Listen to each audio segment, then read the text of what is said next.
and where I come from. For 14 years or more, from my younger days,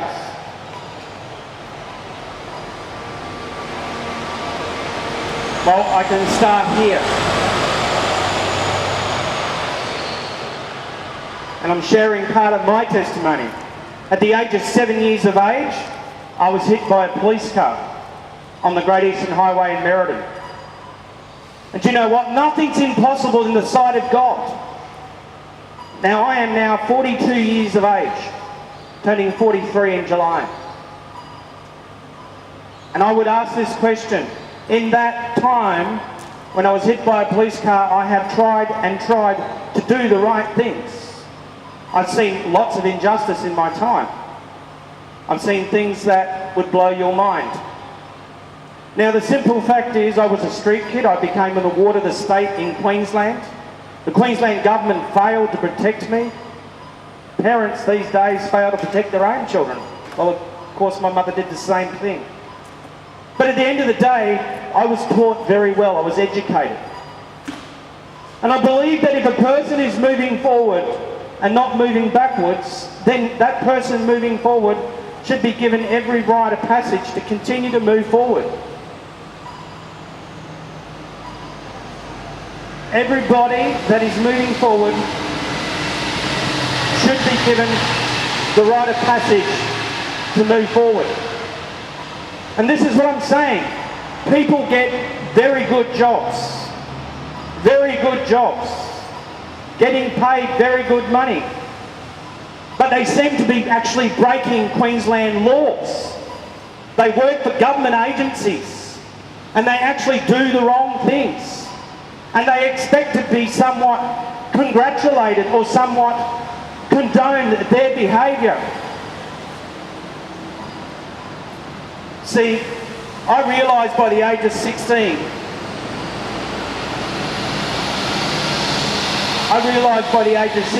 and around about probably 10 or 11, I gave my heart to the Lord.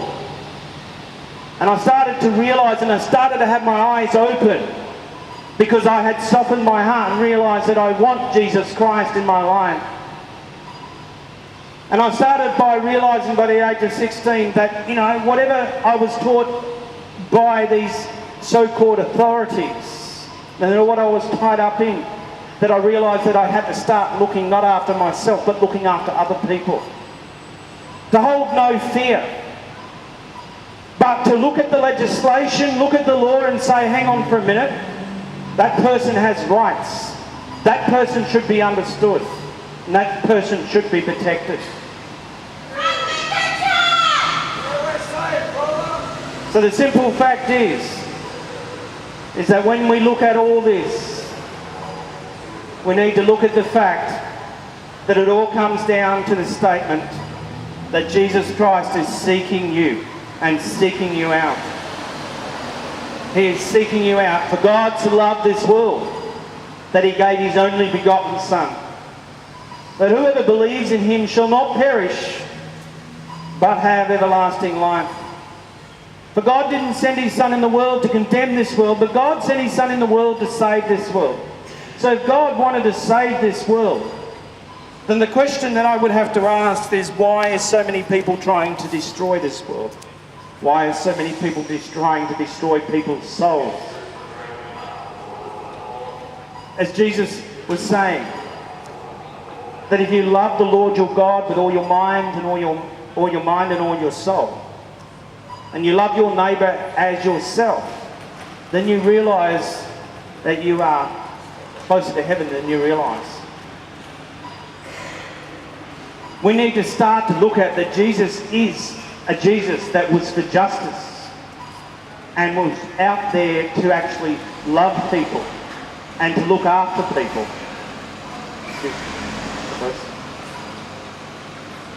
So people might say, well, what are you doing here? There's not a lot of people. But at the end of the day, the one person, the second person, whoever, this is my right to do what I'm doing. This is my right.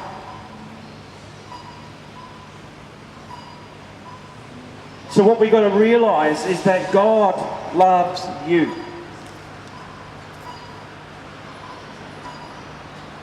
And I do what I do because I believe in what I believe.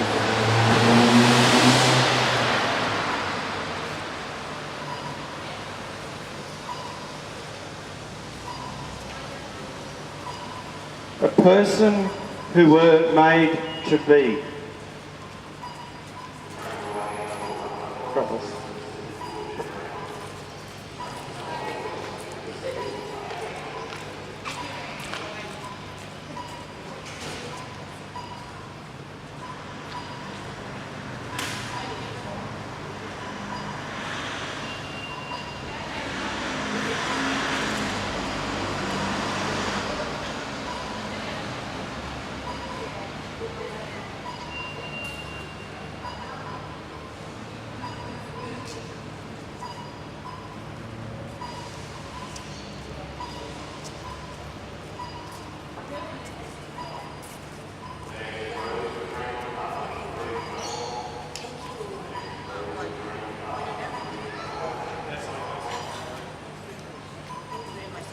God bless. Two different ones. United Team. Okay, God bless. United Team. Beg pardon? United Team. Next team. What? United Team. Because the next says yeah, the Moreau Corwin United Team. Yeah. God bless.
You know they did to me last night?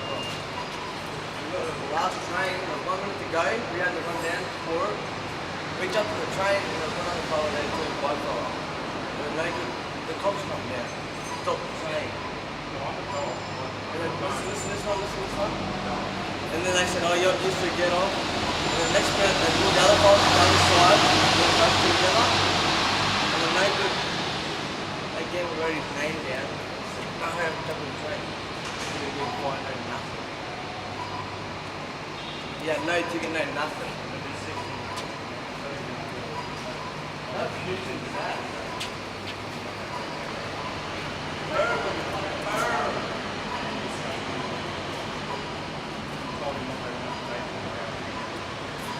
just about the instructions.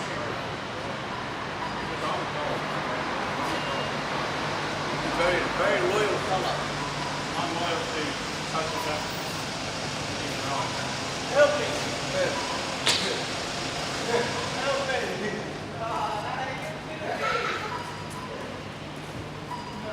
To be the officer in charge of the situation in the order, and now here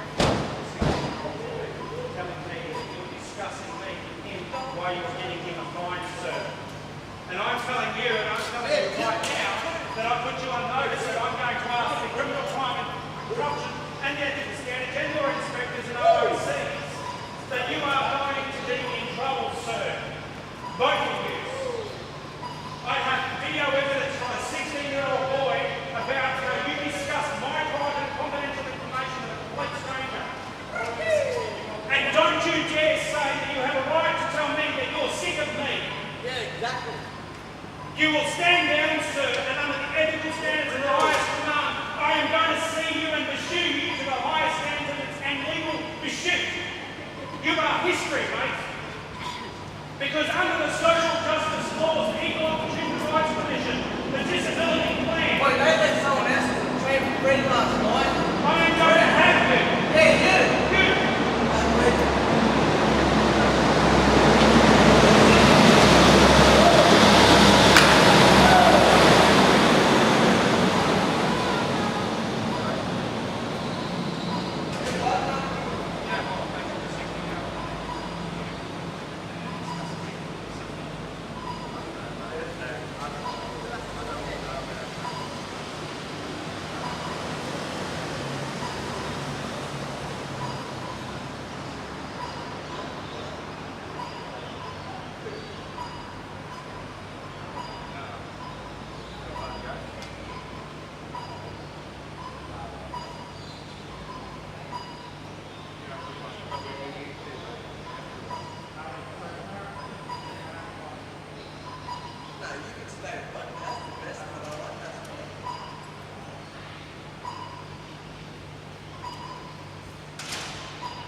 injustice has got to stop.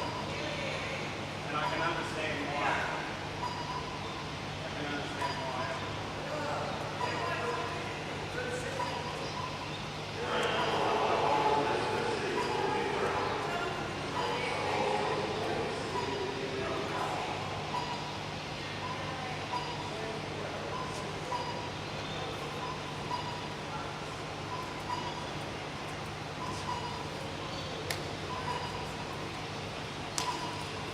This gets my goat. I'm sorry, but it just gets my goat. Yeah. What's that? I look over disability. So what are you doing here? I preach the word of God, and sometimes I have to step out of that and go into my social justice role. I love God, but at the end of the day, I'm certainly not doing that.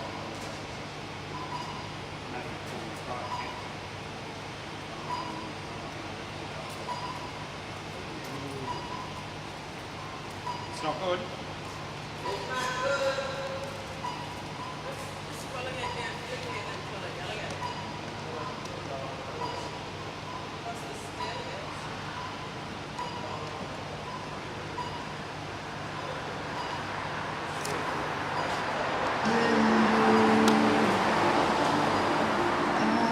See, the way more and more people stand up, and I can see the secret of it. If you show no fear,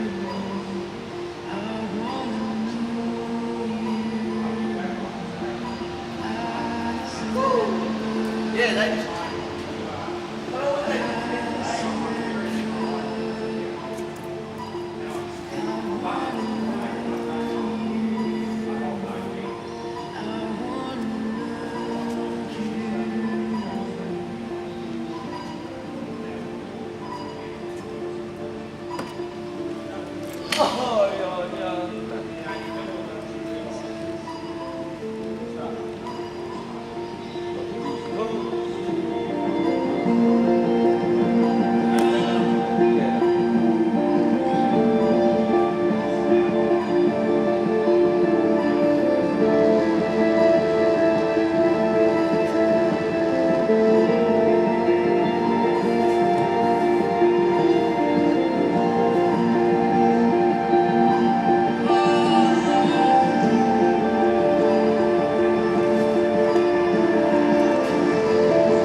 Police Powers and Responsibility Act. If you Exactly. you look at the Police Powers and Responsibility Act on Google search and just look at specifically for your circumstances, and what will happen is you'll be going, hang on a minute, I'm not understanding, I'm confused. The Police Powers and Responsibility Act doesn't actually say what they're doing. Exactly. So at the end of the day, what are they doing wrong? Disrespecting. I can have confidence in what I say because just recently I've had a senior sergeant, an OAC, the Crime Commission, tell me what I'm doing is nothing wrong. Cameron, you have a right, they don't have a right to intimidate you. They don't have a right to, what's the word? I just said it before and I've lost it. Not persecute, victimise you. They don't have a right to victimisation is to intimidate, to stand over, to somewhat make you do something you shouldn't do. You know, turn you into a slave, turn you into something you're not. Yes, right. You know, there's like, you know, the Bali 9 people.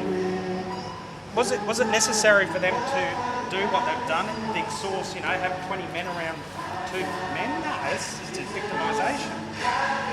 So what I don't understand is, if you continue not to complain, if you don't complain about how the police are dealing with you, then they're going to keep getting away with it. Yeah, exactly. Nice. So what you can do is, you know how to use a post office. You write a letter, you get the address for the Ethical Standards Command, and you start complaining. You start recording it, you use your phone. I had to stand up for 2 guys, 2 young ones over here, 13-year-old and 16-year-old. I walked across the road here, I remember going, and they wanted to arrest me. And I had to get on my high horse with them. And I told them.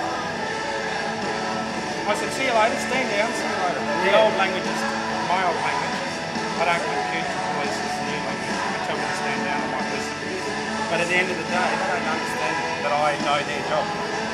I'm not a cop, I was an informer arresting criminals. I'm talking about. And then I eventually worked for the federal government in all the states. And I classified information. You know what they call me? That I get persecuted with and alienated with? That I'm a terrorist, a murderer, because some of them not. They did this to Jesus Christ because he was helping people. So because they don't know what to do with this man Jesus, what do? Crucify him. They can't crucify me because we don't live in those days. But if they could, that's what they do to me. I'll tell you another secret. The reason that they can't touch me or get their tasers out and taser me or do anything to me is I'm high profile. So I've been involved in the media like this recently. The media did a story in the QT just recently about me as a preacher can't go on the wall and whatever.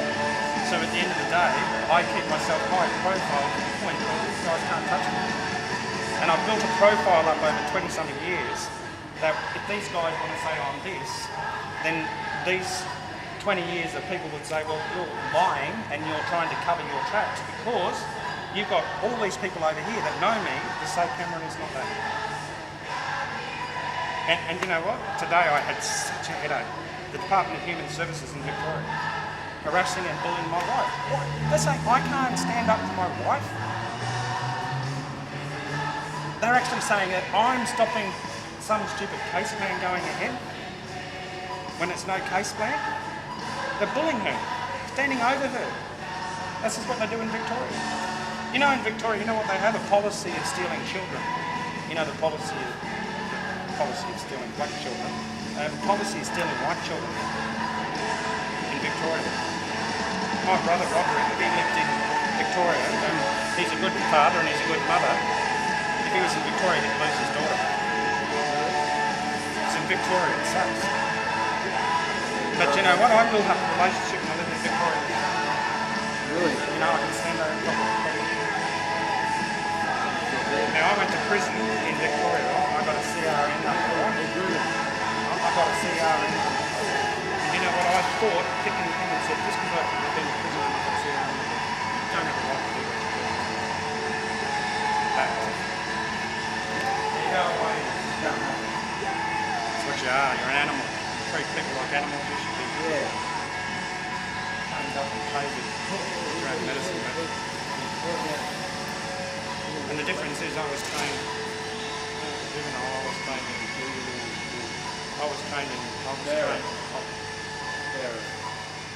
we had this gun practice and then we went back to the office and we were all sitting there. I wasn't part of the recruits, but I was doing the training. And this trainer said, well, what are guns used for? And my idiot said to kill people. That's not the answer. And then they asked him again, and we were all told to go out of the room. And in those days, you throw them through a very thin plate of glass. And we all had this bet out in the hallway. How much we're going to make a bet? Take 2 seconds, he's going to go through that plate of glass. We had to train a police officer. Because he had the wrong attitude. So, I've been with that person. I was helping this couple. I was helping this couple, right, in Nambour. He had a drug issue, don't judge people, and he had a daughter in care. I was taking him back and forwards from care with his partner.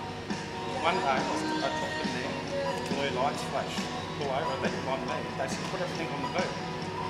Anyway, the idiot got in the firewall, his gun was exposed, we were right behind his ass. Right? Now I'm being involved with police in a good sense. And the next day I rang up and said, right, Inspector, I want to talk to you from Rome Street Police Station. Your police put themselves in danger. He was behind the car door, so he could not run quick enough, but I could have got his gun and shot him. And he said, would you do that, Cameron? And I said, no, I wouldn't have done that.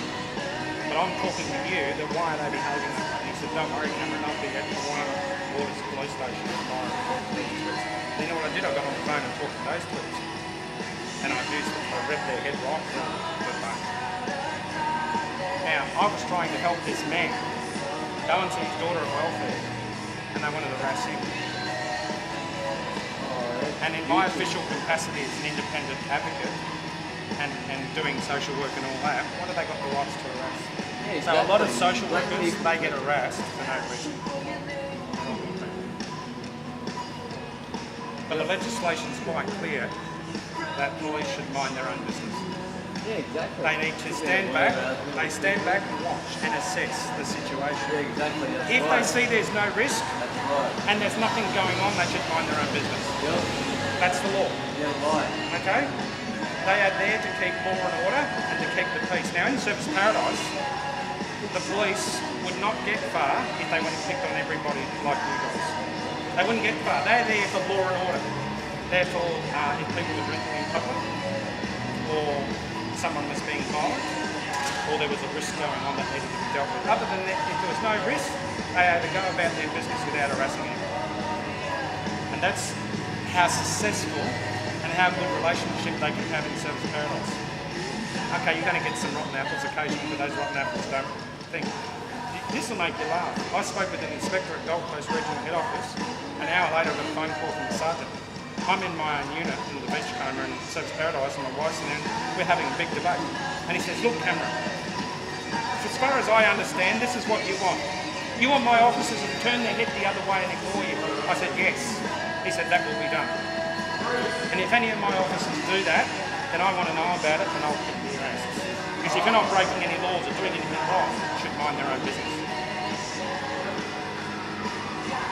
So these officers are a small fry when it comes to that. I eat them for breakfast. For breakfast. And I'm a dog that doesn't let go of the bone very easily. Yeah, exactly. That's right. I'm loyal. And what I'm loyal to is injustice. Yep. I'm loyal to justice and not allowing injustice. Exactly. People have a right to go about their business in society freely, with their own choice without being arrested. How many times should you be pulled up by a policeman in one day? Oh, I got put The up maximum 4 is times. twice. I got put up 4 times. Twice. 3 times, you can start questioning. 4 times, it's called police harassment. 5 times, well, it's just beyond a joke. Yeah, probably more than 4 Okay. times. That's when you need to start. If you don't understand how to write, if you don't know how to write, go and find a public advocate that works in an organisation to help you write a letter to the Ethical Standards Command what you need to say. And if you do that, what will happen is they're going to get into trouble. And they're going to learn to know to toe the line. So I'm talking to you at the moment, they're listening to what I'm saying, so I'm indirectly talking through you. I'm talking to you. So by right, you have a right to know your rights. That doesn't mean I'm causing trouble. What that means is I'm letting you know what your rights are. Yeah, that's right, because they stand it over. Picking But that doesn't give them the right to tell me I shouldn't be here. Nah, it's none of their way. business. That's right. This is council footpath, Thank not you. Queensland Police property. Not playing, not playing. The definition of Queensland Police Officer is to keep law and order and peace. That's it. Yeah, you're. There's no police in that team. The definition of a Queensland Police is not to intimidate, to alienate, to discriminate. Yep. What was another word I said? I keep forgetting. Violate. Victimise. Victimise. The Queensland Police Officer is not to train to victimise people. Hey. And they think they can go and victimise people. Well, they got a rude shock because if they're going to victimise people, I'll victimise them back. Yes. See? Don't like that. They get their own medicine back. Yeah, that's right. They can't hack I it. hold no fear. They'll sit there walking around with their hats on. I hold no fear. Hey, it's not And if I funny. stand in front of a court, I tell the judge, what law have I broken?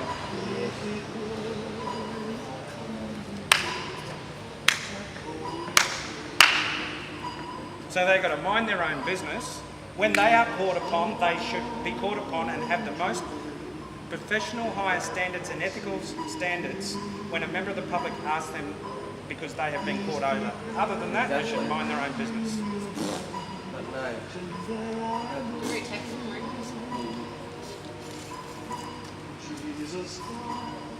If I want to, look, if I want to be here, doing what I'm doing, do you think it's right that the police have got a right to say I shouldn't be here?